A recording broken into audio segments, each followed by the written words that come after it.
pas mal de fois de l'amour de Dieu ce matin. On va rajouter juste un adjectif sécuritaire, l'amour sécuritaire de Dieu pour ses enfants. Donc Romains chapitre 8, versets 35 à 39. Qui nous séparera de l'amour de Christ? Qui? Il y a une réponse? Personne. Si. Serait-ce la tribulation, ou l'angoisse, ou la persécution, ou la faim, ou la nudité, ou le péril, ou l'épée? Selon qu'il est écrit, c'est à cause de toi qu'on nous met à mort tout le jour, qu'on nous regarde comme des brebis destinées à la boucherie, mais dans toutes ces choses, nous sommes plus que vainqueurs par celui qui nous a aimés. Car j'ai l'assurance que ni la mort, ni la vie, ni les anges, ni les dominations, ni les choses présentes, ni les choses à venir, ni les puissances, ni la hauteur, ni la profondeur, ni aucune autre créature ne pourra nous séparer de l'amour de Dieu manifesté en Jésus-Christ, notre Sauveur. Juste un peu avant, je ne voulais pas le lire non plus, mais au verset 33, il pose la question, qui accusera les élus? C'est Dieu qui... C'est Dieu qui justifie. Dieu qui justifie. Hein. Il est en train de faire plusieurs questions comme cela, et si nous sommes justifiés par Dieu, c'est parce que Jésus-Christ est mort et ressuscité, et ça nous donne notre assurance de salut. Et cette assurance du salut, qui a été offerte en Jésus-Christ, nous justifie, et on n'est pas justifié par nos raisonnements, hein, pour se dire, ah ouais, mais comment je suis sauvé, qu'est-ce que je peux faire pour... Non, c'est Dieu qui me justifie, c'est réglé, j'ai rien à faire, à part accepter évidemment que je suis pécheur, et accepter Jésus-Christ dans ma vie. Et pareillement, au verset 35 à 39, il parle de l'assurance, justement, de la sécurité qu'a le chrétien dans l'amour de Dieu, de ce Père qui veille sur chacun d'entre nous. Et j'aimerais justement ce matin qu'on médite un peu sur cet amour, parce qu'on dit souvent Dieu m'aime, mais il faut aussi prendre des fois le temps de réfléchir, hein, et surtout dans cette partie plutôt sécurité, hein, sécuritaire. On a la chance d'être en sécurité. On va dire, ouais, mais les chrétiens persécutés, ils sont quand même en sécurité d'une certaine manière, on va le voir. Mais on a une chance d'avoir un tel Père dans le ciel, non? Oui. Ben oui. Rien ne peut nous séparer de l'amour de Dieu, dit Paul en premier point. Hein. Qui nous séparera de l'amour de Christ? Et il va là dresser une liste de 7 choses que le chrétien peut connaître dans sa vie. Quelque part, Paul a certainement vécu toutes ces choses-là, hein, parce qu'avec toutes ses missions, il en a vu des choses et des difficultés. Et durant son ministère, donc quelque part, il parle un peu par expérience. Hein. Et ça peut aussi, hélas, arriver aux chrétiens, parce que chaque jour, on peut passer par l'épreuve, par la difficulté, voire dans certains pays, et peut-être, pourquoi pas un jour en France, par la persécution aussi. Mais Dieu va se servir de toutes ces choses-là. Hein. Dans Romains 8, juste un petit peu avant, vous direz que finalement, toutes ces choses-là, toutes choses concourent au bien de ceux qui aiment Dieu.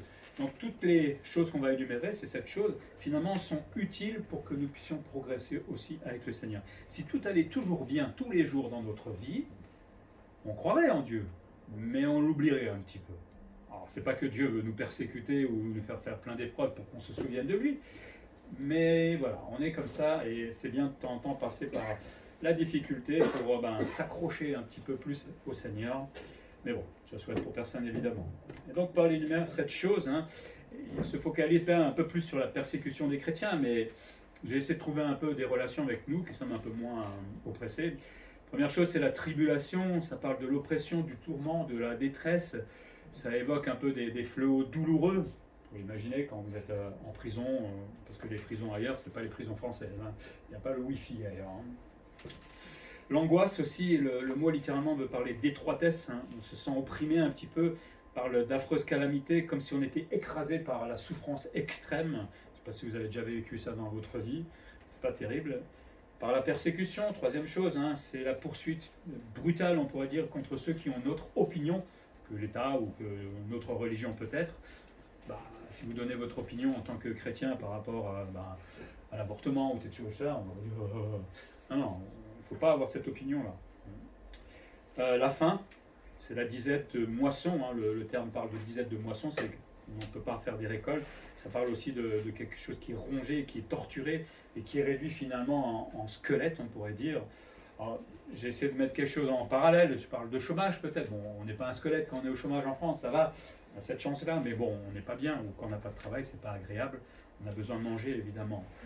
Paul parle de la nudité aussi, celle du corps qui explose et laisse sans défense. Il y a des gens aujourd'hui qui sont dans la rue, hein, et qui souffrent avec le froid. C'est dommage. Le péril, c'est un danger, un péril éminent qui peut nous menacer. Chaque jour, quand on part au travail, on ne sait pas ce qui va arriver. Il peut nous arriver un accident, il peut nous arriver de tomber malade. Là, il y a un virus qui est en train de se propager. Ça fait peur, toutes ces choses-là. Et puis, il termine cette liste de cette chose avec l'épée qui est froide, dure et mortelle. Certains se posent la question à quoi ils pensaient. Est-ce que c'est la guerre? Peut-être tout simplement la persécution. Mais voilà, cette chose que Paul, lui, a évidemment vécue, cette chose que nous ne vivrons pas forcément, mais quand nous avons des épreuves, des difficultés, c'est un peu la même chose, quelque part. Et on risque de passer ces choses-là. Et il dit, selon ce qui est écrit, les versets 36, le verset 36, je vais le relire juste.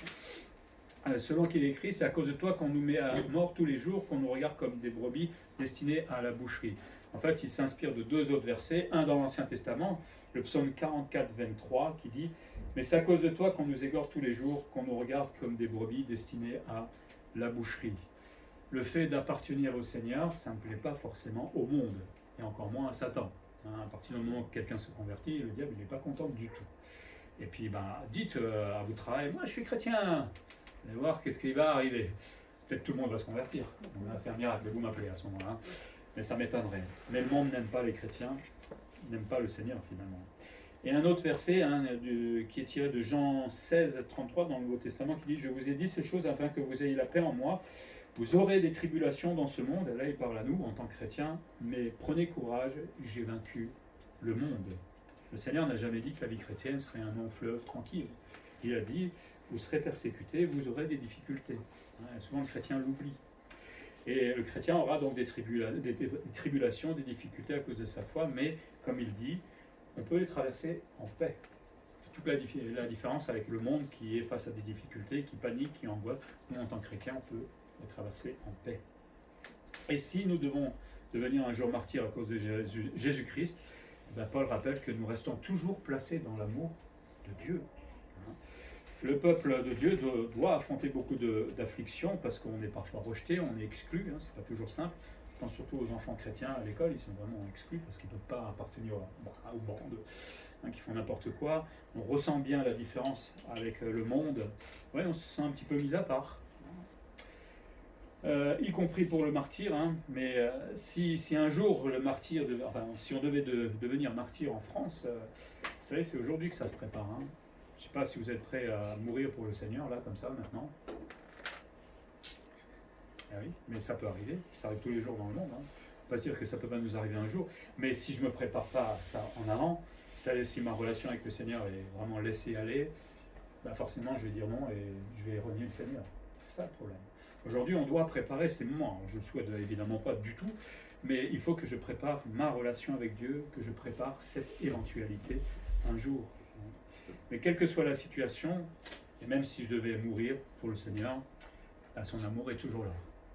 Je n'ai jamais vécu ça, mais j'imagine que tous ceux, un peu comme Étienne ou d'autres, quand ils se faisaient lapider, il était plus préoccupé par la gloire de Dieu que par ce qui lui arrivait. Alors peut-être que le Seigneur donne des forces qu'on n'a pas besoin aujourd'hui, dans des moments pareils, mais Dieu nous aimera encore à ce moment-là et nous donnera la possibilité d'aller jusqu'au bout. Malgré tout ce qui peut attendre le chrétien, Paul rappelle aussi qu'il est vainqueur en Jésus-Christ. Donc ma vie devant moi, avec toutes les épreuves, les difficultés qui peuvent m'arriver, je suis toujours vainqueur en Jésus-Christ. Si je commence à déprimer, si je commence à pleurnicher, c'est que je n'ai pas compris cette victoire-là, quelque part. C'est pas comme ça que le Seigneur veut qu'on agisse. Ce qu'il veut, c'est qu'on se souvienne que le Père sait ma difficulté et même. Et tant que j'ai ça au fond de mon cœur, alors évidemment, ça va changer la façon de voir l'épreuve et de la traverser. Deuxième chose que Paul nous apprend, c'est que donc, nous sommes vainqueurs à cause de celui qui nous aime. Ce n'est pas grâce à nos forces. Vous avez déjà essayé de traverser une épreuve tout seul, avec vos propres forces. Ça dure 2 minutes 30 et après c'est dépression, médecin, et puis on va au lit au fond de la couette. Oui, généralement on commence toujours comme ça, même en tant que chrétien. Mais au bout d'un moment on essaie de se relever parce que le Seigneur nous relève. Mais nous sommes plus que vainqueurs. Le terme grec, vainqueur, signifie c'est être plus qu'un conquérant. On n'est pas juste en train de conquérir, c'est encore plus. C'est gagner une immense victoire. Grâce à nous et grâce au Seigneur. C'est continuer de remporter une glorieuse victoire de jour en jour. pas grâce à moi, mais grâce aux forces que le Seigneur va me donner tous les jours. Évidemment, il faut passer par ce temps de prière, par le temps de lecture de la parole de Dieu, parce que c'est ma nourriture.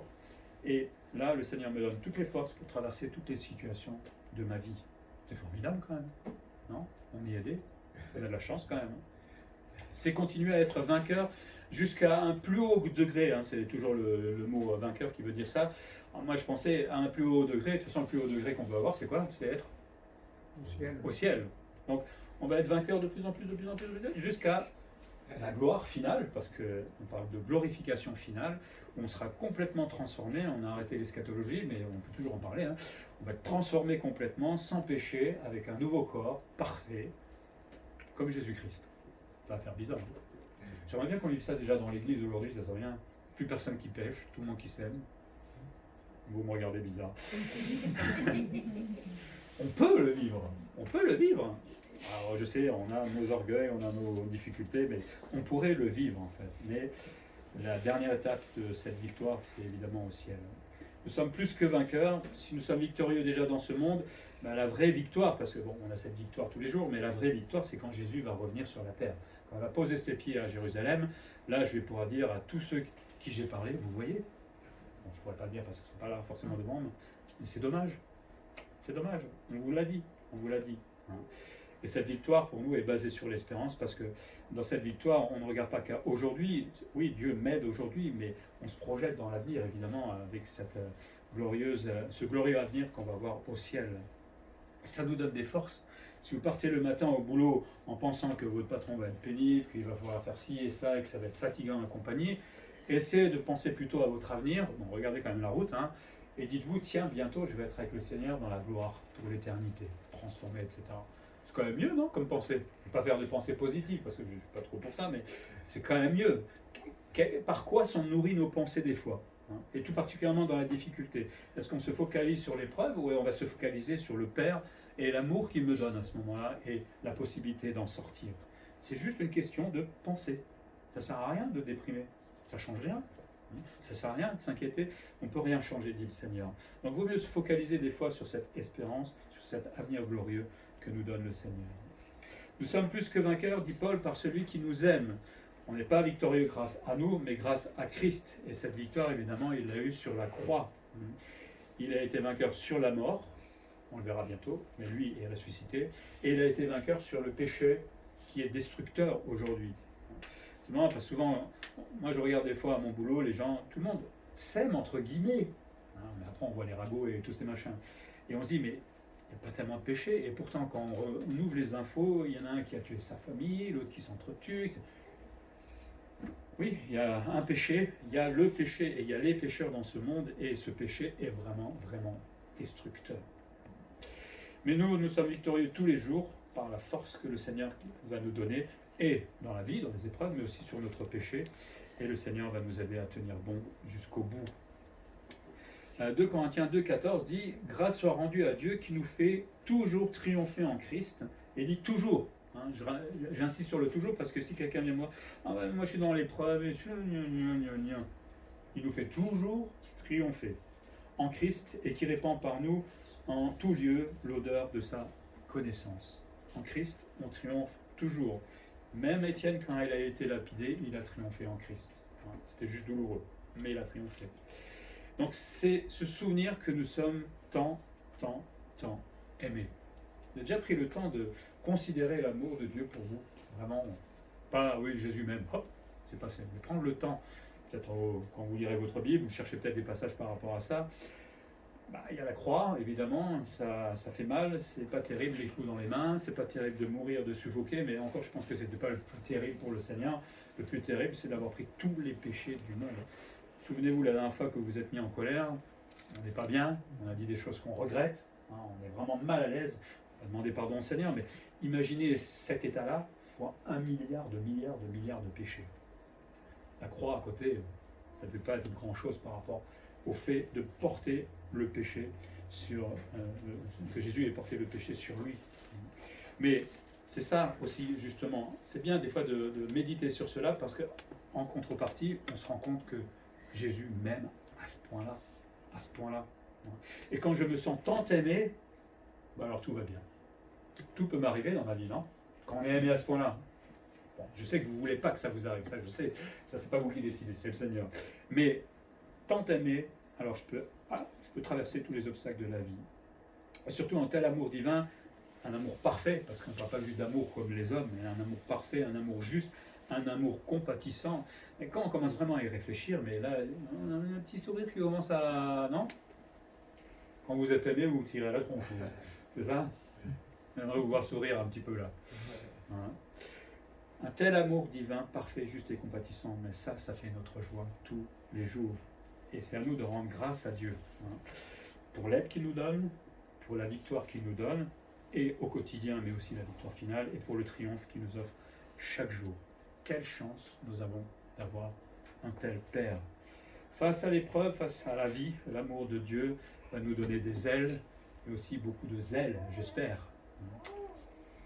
Une troisième chose, je voulais mettre d'abord notre sécurité dans l'amour de Dieu, mais j'ai mis ultra, parce que c'est tellement verrouillé cette sécurité qu'on ne peut pas y toucher en fait. Il faudrait inventer un autre mot, mais je n'ai pas trouvé. Mais notre ultra sécurité dans l'amour de Dieu. Je dis ça exprès parce qu'on peut se dire à un moment, il y a des chrétiens qui se disent, mais est-ce que Dieu m'aime vraiment? Là, c'est moi qui suis en train de remettre en question la parole de Dieu, mais la parole de Dieu dit le contraire totalement. Donc quand vous vous dites à un moment, est-ce que Dieu m'aime? Vous êtes en train de mentir. Reprenez-vous tout de suite. Dieu vous aime. C'est impossible, autrement. Et donc c'est la sécurité du chrétien, et quelles que soient les situations. Et là, Paul va un peu, il va énumérer encore une liste, là, et il va un peu fouiller dans l'univers d'une certaine manière, et il va chercher un peu à droite et à gauche ce qui est susceptible d'enlever en fait la sécurité aux chrétiens. Évidemment, rien, mais il va réfléchir un petit peu. Et puis au fur et à mesure, il va dire ça peut arriver, ben, finalement non, avec l'amour de Dieu, non, je suis en sécurité. Donc il va les éliminer une à une, et il va voir toutes les possibilités finalement qui peuvent nuire aux chrétiens, et se rendre compte que finalement rien ne peut nous nuire à nous. Il va commencer par ce qui touche à notre existence, hein, les extrêmes de la vie. Hein. Alors, il dit ni la mort ni la vie ne peut nous séparer hein, de l'amour. Dans 2 Corinthiens 5, 8 à 9, il dit « Nous sommes pleins de confiance et nous aimons mieux quitter ce corps et demeurer auprès du Seigneur. C'est pour cela aussi que nous nous efforçons de lui être agréables, soit que nous demeurions dans ce corps, soit que nous l'y quittions. » C'est Paul qui avait hâte, je crois, de partir. Hein. Il le dit aussi ailleurs, il avait envie de voir le Seigneur et de monter au ciel, mais il dit « Bon, j'ai encore du travail sur la terre. » Lui, il était prêt à partir tout de suite. Est-ce qu'on est prêt à partir tout de suite aussi? Je ne sais pas. Mais ni la vie, ni la mort, rien ne peut nous séparer de l'amour de Dieu. Pourquoi? Parce que la mort a été déjà vaincue, elle ne peut plus rien sur nous. Oui, il y a ce mauvais moment à traverser, mais une fois qu'on l'a traversé, on sera avec le Seigneur et on n'ira pas en enfer. La mort a été vaincue, et la Bible nous dit aussi que Jésus est avec nous tous les jours jusqu'à la fin du monde. On est tranquille quand même, hein, quand on y réfléchit un peu. Tous les jours, on est tranquille, et pour ce qui va arriver après, eh ben, on est tranquille aussi. Donc en fait, tout va bien hein, dans notre vie. On peut se sentir en sécurité. Vous vous sentez en sécurité? On a mis la ceinture de sécurité, mais on va dire biblique, hein, quelque part, et plus personne ne peut nous l'enlever. Parce que le croyant est dans la présence de Dieu. Alors ça dépend aussi de moi. Hein. Si évidemment j'oublie cette relation avec Dieu, de prier, de lire la Bible, voilà, d'être dans sa présence, forcément, ben, tout ça, je vais l'oublier un peu. Ça ne veut pas dire que ce n'est pas vrai, mais c'est moi qui l'oublie. Mais je suis dans la présence de Dieu aujourd'hui, dès que je suis né de nouveau, et pour l'éternité. Dieu sait, voit tout sur ma vie, il sait ce qui va m'arriver dans 10 ans, moi je ne sais rien du tout encore, et même déjà pour cela dans 10 ans. En plus, il est tout puissant, nous dit la Bible aussi, donc quelqu'un qui est tout puissant, qui a créé le monde, qui peut absolument tout, j'ai vraiment plus à m'inquiéter de rien, en fait, hein, quelque part. C'est vrai. Alors pourquoi chaque fois qu'il nous arrive un petit malheur, on est en train de pleurnicher comme des enfants? Je parle de moi, hein, je ne parle pas de vous, je sais que vous êtes beaucoup plus avancé que moi. Mais avec un Dieu tout-puissant comme ça, qui est capable de tout, c'est bien dommage. Il va toucher une deuxième chose hein, dans cette liste, ce qui touche au monde spirituel, les extrêmes des armées spirituelles. Alors il va parler ni les anges, ni les dominations. Alors on pense peut-être aux démons. Je ne pense pas que les démons puissent entrer dans le chrétien, hein, puisqu'il y a le Saint-Esprit. Donc il y en a qui disent qu'il y a des chrétiens qui peuvent être possédés, je ne le crois pas du tout. Par contre, les démons peuvent influencer, ça c'est clair, puisque quand on est oppressé, quand il y a la persécution, ça c'est leur travail. Mais c'est ce monde spirituel qui s'oppose en fait au royaume de Dieu et à Jésus-Christ. Ce monde-là, Jésus a déjà la victoire dessus. Il peut nous embêter, hein, mais il n'a pas la victoire sur nous, ça c'est clair. Il n'est pas assez fort. Et même Satan lui-même, mais on ne va pas le provoquer, même Satan ne peut pas nous éloigner de l'amour de Dieu. Souvenez-vous de Job. Job, Satan a eu un projet pour lui, Dieu l'a autorisé d'une certaine manière, et Job est tombé malade, a tout perdu, mais Job est resté dans l'amour de Dieu. Dieu savait qu'il serait capable de traverser l'épreuve. C'est un peu difficile à dire ça souvent, mais quand vous avez des gros pépins, des grosses difficultés dans votre vie, Dieu est aussi en train de vous dire, je sais que tu es capable de les traverser, sinon je ne te les donnerai pas. Il n'y a pas d'épreuve au-delà de nos forces. Donc, en fait, Dieu est en train de dire, bravo, quelle foi tu as. On est honoré finalement par l'épreuve. J'inverse un peu le truc, mais c'est vrai quelque part. Donc, nul n'est assez fort pour nous séparer de l'amour de Dieu, ni Satan, ni les anges, les dominations. Évidemment, c'est à nous de vivre dans la communion de Dieu et de refuser le péché, ça c'est clair. Si on est tout le temps dans le péché, il y aura un problème à un moment. Enfin, si on est tout le temps dans le péché, il faut se poser la question si on est vraiment né de nous aussi. Et puis, troisième chose qui touche à l'inconnu. Vous aimez l'inconnu? Si, moi j'aime bien. C'est marrant. Pourquoi non? C'est les extrêmes dans le temps. Il dit ni les choses présentes, ni les choses à venir. Donc il y a demain. Demain, c'est un peu notre présent aujourd'hui. On ne sait pas comment la journée va se passer. Mais alors, un peu plus tard, comme je disais, ce virus qui est en train de se déployer partout, là, oui, on peut s'inquiéter un peu. Le présent et l'avenir, parfois, peuvent susciter la peur, l'inquiétude. Et ouais, bon, on est des êtres humains, il ne faut pas oublier. Mais Paul dit, ni les choses présentes, ni les choses à venir ne peuvent nous séparer de l'amour de Dieu. Encore une fois, l'amour de Dieu va nous permettre de tout traverser, d'être portés, en fait, dans les difficultés. Et les extrêmes dans l'espace aussi, ni aucune autre créature. Alors on se pose la question, à quoi il pensait Paul, peut-être toutes choses qui sont créées, qui pourraient être hostiles à l'homme ou à nous-mêmes, ou en tant que chrétiens tout simplement. On ne sait pas exactement à quoi il pensait, mais oui, il y a quand même beaucoup de choses qui peuvent nous embêter dans ce monde. On ne peut pas les imaginer tous aujourd'hui. Mais quoi qu'il arrive, quels que soient les extrêmes, on est dans la sécurité de Dieu. Parce que cette sécurité de Dieu, ce n'est pas juste un Dieu qui dit « Oui, tu es en sécurité, mais débrouille-toi ». Ça serait un peu dommage. Non, la sécurité de Dieu, elle est agissante. Elle est déjà au travail pour demain. C'est fou quand on y réfléchit un peu. Il est déjà en train d'agir pour nous demain. Et au-delà même de tout ce qu'on peut imaginer. Un jour, il va nous dire, cette voiture, je l'ai arrêtée parce qu'elle a failli foncer dedans. Ou ce patron, ou je ne sais pas quoi. Un jour, on va, à mon avis, halluciner de se dire tout ce que Dieu nous a évité. Parfois, il le permet, parce que c'est pour que nous grandissions dans la foi, mais parfois, il nous a protégés. Et je me réjouis de ce jour-là, parce qu'on peut déjà dire merci aujourd'hui, même si on ne sait pas tout, mais quand on sera au ciel, on saura tout, et là, on lui dira grandement merci. Donc, aucune chose physique, nous dit Paul, aucune chose spirituelle, rien ne peut enlever l'amour de Dieu pour nous. Youpi. Non, on va reprendre depuis le début, parce que je ne vais pas l'air convaincu. Ça devrait vraiment nous stimuler ce matin. Et une quatrième chose, un amour sécuritaire, mais qui a été manifesté en Jésus-Christ, c'est ce que dit Paul, parce que on a cet amour de Dieu, on a cette sécurité de la part de Dieu, mais tout ça, ça a été démontré. C'est pas juste de le dire, ça a été démontré à Golgotha. Parce que la croix, c'est la démonstration de l'amour de Dieu et de Jésus-Christ pour moi, pleinement manifesté. À ce moment-là, les ennemis de Jésus-Christ, et certainement le diable, devaient se frotter les mains en disant « Ah, on l'a bien eu !» Celui qui s'opposait à nous, à la religion ou je ne sais pas quoi. Mais dans l'apparente faiblesse de Jésus-Christ, il va révéler sa divinité et va révéler sa puissance sur le péché. Parfois, c'est dans la faiblesse justement qu'on est fort, et Paul le dit. C'est là où on semble être vraiment le plus faible, et certainement dans les moments d'épreuve, qu'on est les plus forts. Parce que justement, Jésus-Christ nous porte et Dieu nous aime. Il l'a démontré à Golgotha, mais il l'a aussi démontré par la résurrection de Jésus-Christ. Jusqu'à présent, personne n'est ressuscité dans ce monde, à part Jésus-Christ.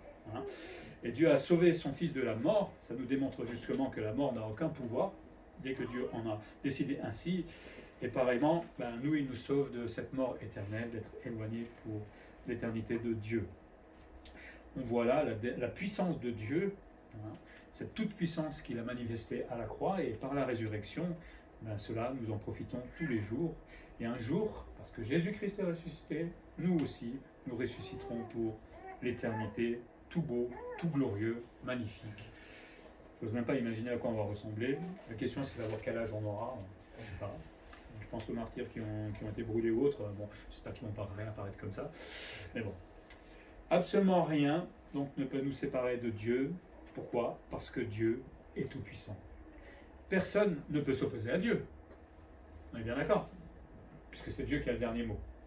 Donc, finalement, ce Dieu tout-puissant à qui personne ne peut s'opposer, c'est ce même Père qui s'occupe de moi tous les jours.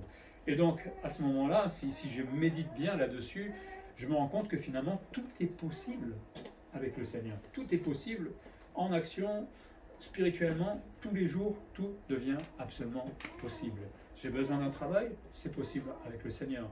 J'ai des difficultés à mon travail, c'est possible de les régler avec le Seigneur. Alors, elles sont pas des fois, on est bien d'accord, mais c'est possible. Il ne faut pas que je me sente abattu face à la moindre difficulté en me disant ah, bah, je ne vais pas y arriver, de toute façon Dieu ne peut pas.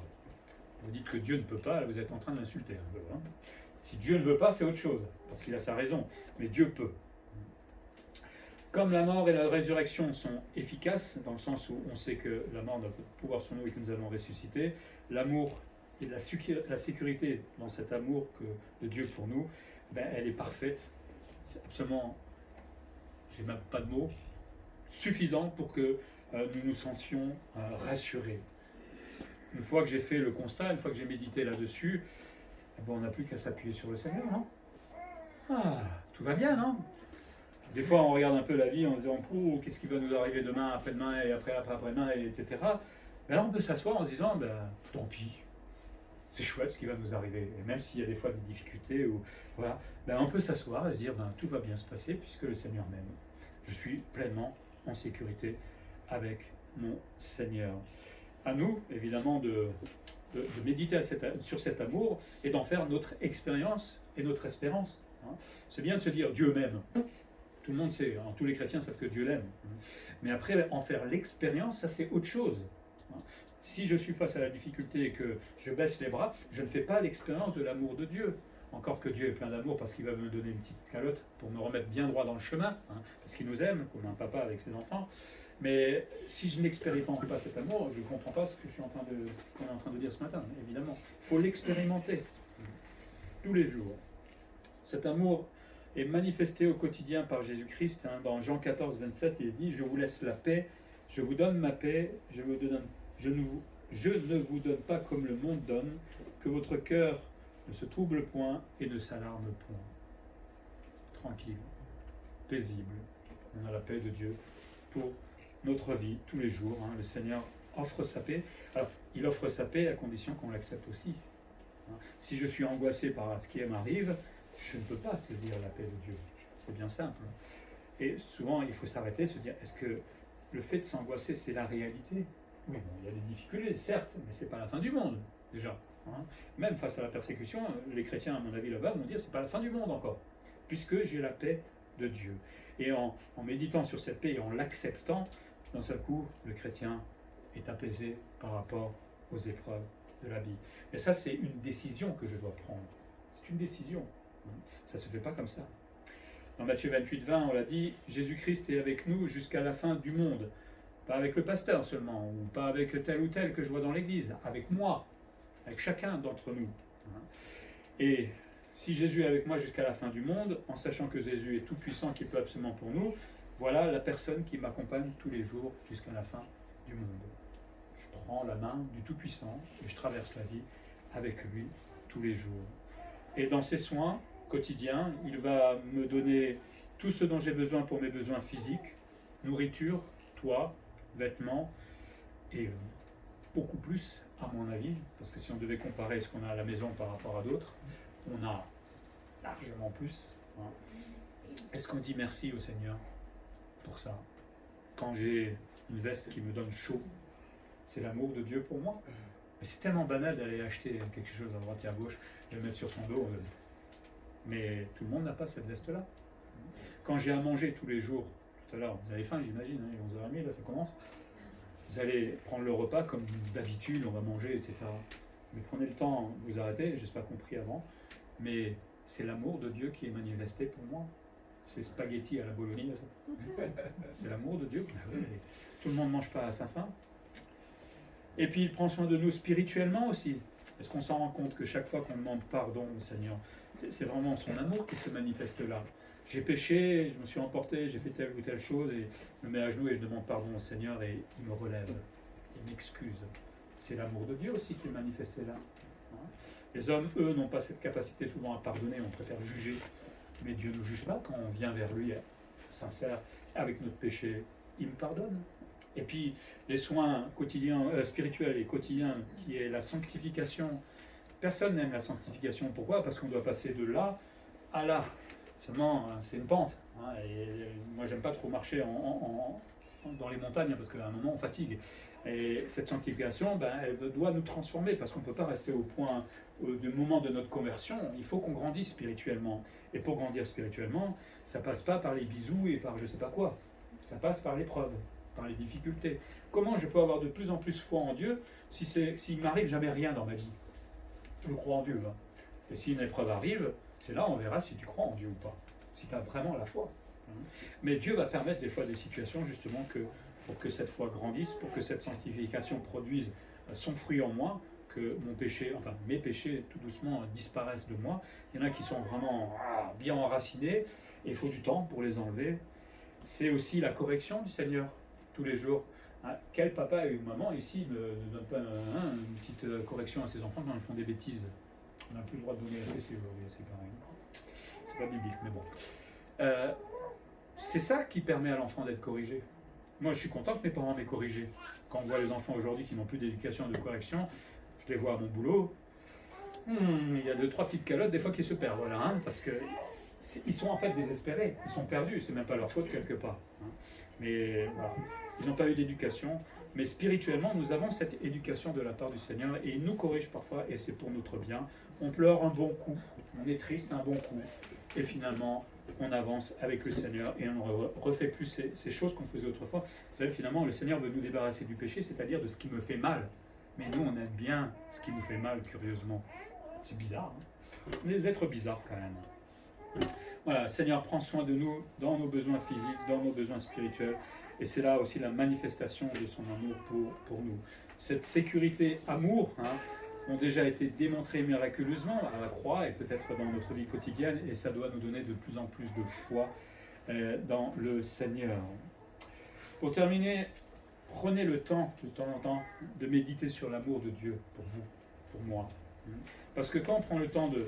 Bon, quand on dit le Seigneur m'aime, ou Jésus, Dieu est amour pour moi, quand on dit ça vite fait, ça fait rien du tout. C'est quand on médite, quand on prend le temps peut-être de retrouver des versets qui parlent de l'amour de Dieu, de se souvenir dans notre expérience personnelle, de prendre du temps pour se rendre compte combien Dieu m'aime. À ce moment-là, ça change la vie. On est heureux. Normalement, on est heureux quand on se sent aimé à ce point-là. Mais il faut prendre et faire l'effort de méditer. Sinon, ça ne marche pas. Il y a bien des chrétiens, des fois, qui tirent une tronche jusque par terre. On se demande, c'est sûr que vous êtes chrétien, qu'est-ce qui vous arrive là? Il ne faut pas sourire non plus bêtement, on est bien d'accord, mais il y en a vraiment qui sont malheureux. Médite sur l'amour de Dieu pour toi.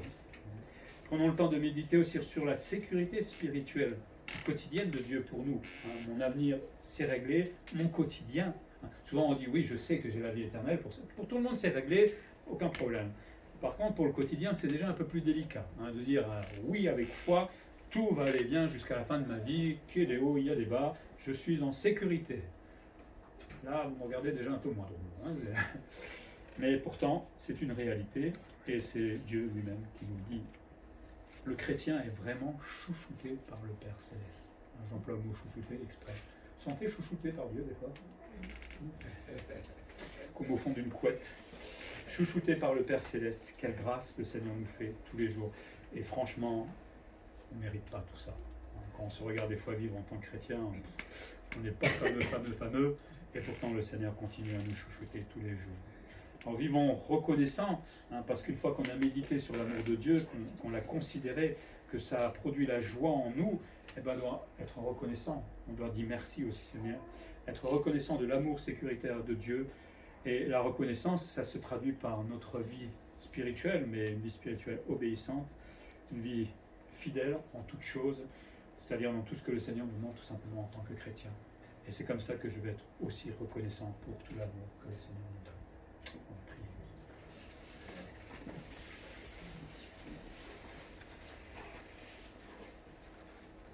Seigneur, comment nous avions pu vivre avant sans te connaître, avec nos propres forces, avec notre vision de l'avenir, comment nous avons fait pour nous dépatouiller dans toutes les difficultés. C'était terrible finalement d'être livré à soi-même. Mais aujourd'hui, en te connaissant et quand tu t'es approché de nous, tu nous as donné non seulement le salut, mais tu nous as donné ta paix, tu nous as offert tout ton amour, Seigneur. Tu mets à disposition ta toute puissance, Seigneur. Bref, quelle joie de devenir chrétien, quelle joie de vivre en tant que chrétien et de pouvoir partager ce quotidien avec toi chaque jour. C'est vrai que nous sommes un peu oublieux, bien souvent. Apprends-nous à prendre le temps de méditer sur l'amour que tu as pour chacun d'entre nous et au-delà de méditer sur cela, de cette sécurité éternelle aussi, Seigneur, apprends-nous à t'imiter toi vis-à-vis des autres, à apprendre à aimer les autres de la même manière. Je sais qu'on est pécheurs, je sais que c'est difficile, mais apprends-nous, parce que l'amour fait que du bien pour celui qui le reçoit. En tout cas, merci pour cet amour, Seigneur. Nous nous réjouissons de le vivre pleinement dans l'éternité, mais aussi chaque jour, au quotidien, à condition évidemment d'y réfléchir et d'y penser. Merci pour tout, Seigneur, en Jésus-Christ. Amen.